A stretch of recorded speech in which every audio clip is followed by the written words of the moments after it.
Hey, how's it going, all my wicked people? Welcome back to another video. In today's video, we're going to be going over a Rec Room update. Now, this just popped out of the random. I don't even know. I'm not even supposed to be uploading a Rec Room update right now, but let's get into it. It's a small update full of just bug fixes for CV2 chips and stuff like that, but there is something interesting about this update. Inside the patch notes, right before we get started, inside most of the general improvements and bug fixes, which is literally the entire update, it says this weird message. Strange things are starting to happen in the room Everse. We'll be messaging you from the science department. Very interesting indeed. So all that, science department stuff that we talked about in a past video is coming relatively soon. And we know it's tomorrow, so be hyped for all of that, my people. Now into the general improvements and bug fixes. I'm going to read all of them because there's literally barely any, so let's get into it. They added a prompt to save the current room before leaving. There's now VR parity for gun handles. The raw input events will now work in VR, and players can use their free hand to grab the gun handle in order to reload. In addition, we fixed a VR issue with the gun handle get firing direction,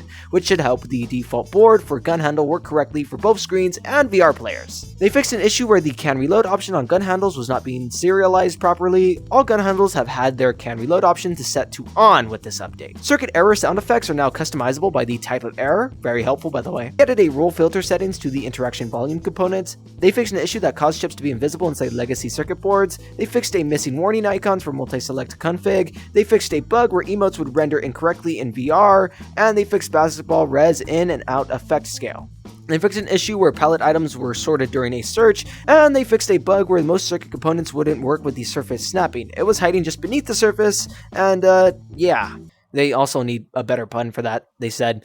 Trust me. And for the final thing, they also fixed color levels on Oculus Quest 2 to match other platforms. It was very bugged out. I saw a lot of comments talking about it, but now it's just, it's back to normal. And yeah, that's basically this entire update.